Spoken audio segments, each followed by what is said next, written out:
बिस्मिल्लाहिर्रहमानिर्रहीम अस्सलाम वालेकुम। मैं मीज़ान अहमद हूँ and welcome back to our new vlog. तो नाज़रीन, डॉलर की ऊँची उड़ान, ये क्या वजह बनी? ये क्यों वजह बनी? और ये एकदम से इतनी लंबी उड़ान, इतनी ऊँची उड़ान डॉलर ने कैसी भरी?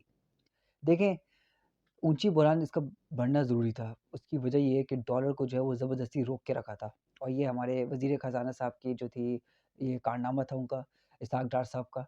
ये जब वज़ीर ख़ज़ाना का ओहदा जब इन्होंने सँभाला, तो उस वक़्त इनके आने से पहले तो ऐसा प्रोपेगेंडा जो है वो फैलाया जा रहा था कि बहुत बड़ा एक तजुर्बेकार आदमी आ रहा है, बहुत बड़ा मईशतदान आ रहा है, ये मुल्क की मईशत को सँभाल लेगा।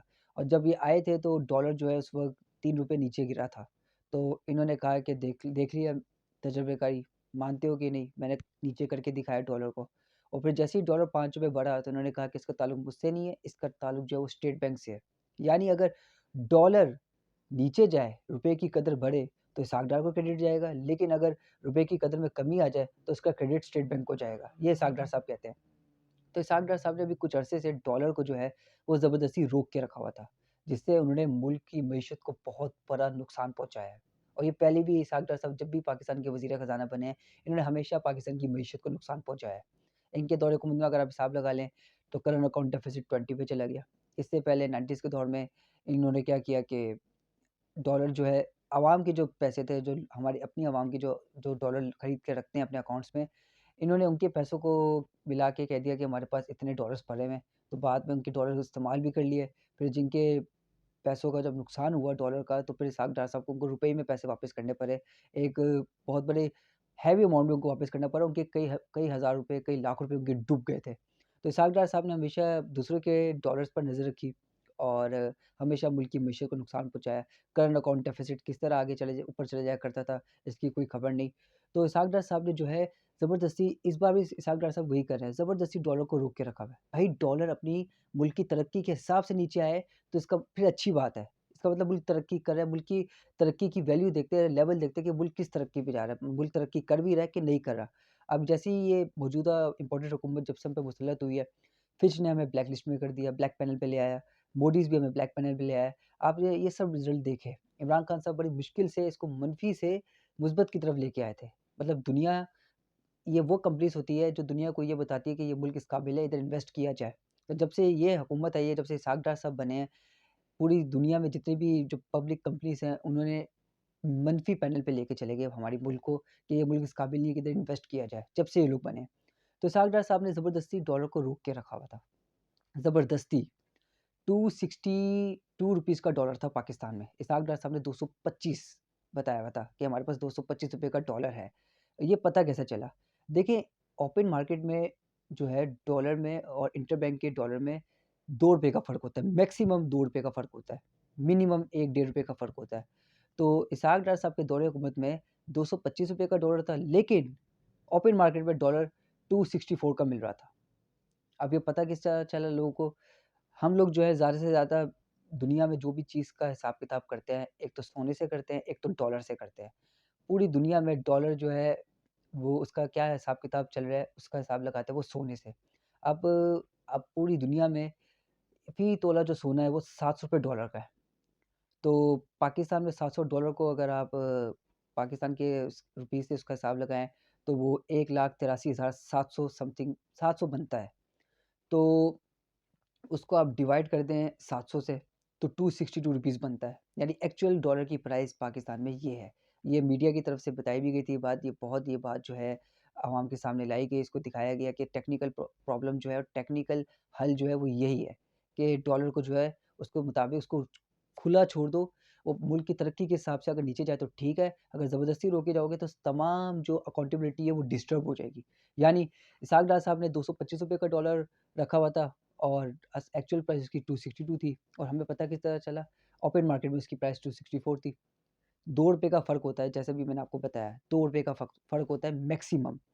तो उससे ये होता है कि एलसीज़ जो होती हैं, अब एलसीज़ भी पेंडिंग पे है।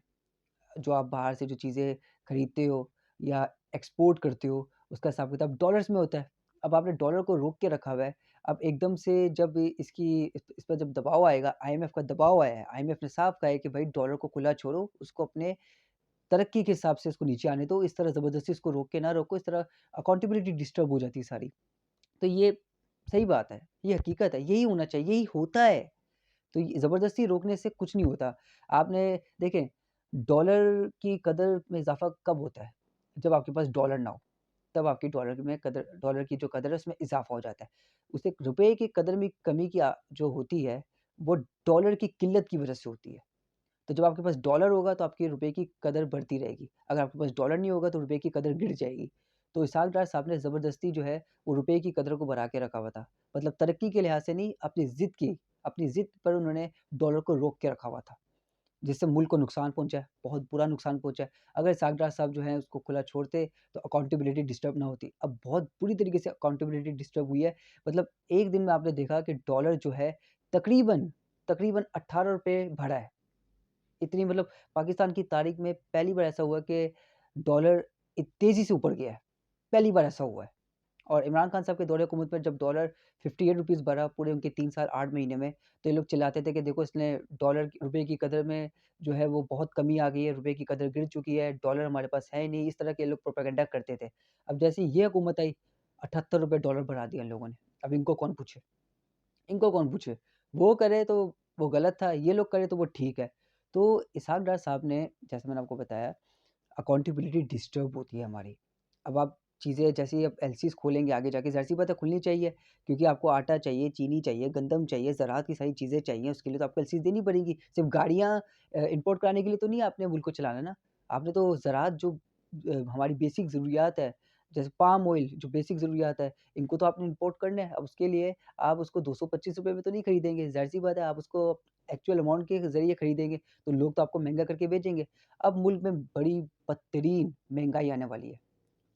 45% महँगाई मुल्क में मज़ीद बढ़ जाएगी क्योंकि इसहाक डार साहब ने डॉलर को रोक के रखा हुआ था, रुपए की कदर में जानबूझ के इज़ाफ़ा किया हुआ था, तो उससे पेट्रोल का जो रेट था वो भी कम किया उन्होंने। लेकिन अब जैसे ये बढ़ेगा, डॉलर जैसे ही बढ़ेगा, पेट्रोल का रेट भी बढ़ जाएगा और जो भी हम बाहर से चीज़ें इम्पोर्ट करेंगे आगे जाके वो भी बढ़ जाएँगे। पाम ऑयल जो आप खाने में जो घी मिलाते हैं वो मलेशिया से आता है, उसका भी जो प्राइस है वो भी बढ़ जाएगा। तो इन शॉर्ट मुल्क में बदतरीन महँगाई आने वाली है और इसहाक डार साहब की ये ज़िद थी, अब आखिरकार उनको आईएमएफ के आगे झुकना पड़ा। जो इंसान अपने आप को बड़ा तजुर्बेकार आदमी कहता था कि मैं बहुत तजुर्बेकार आदमी हूँ, आईएमएफ को डील करना मैं जानता हूँ।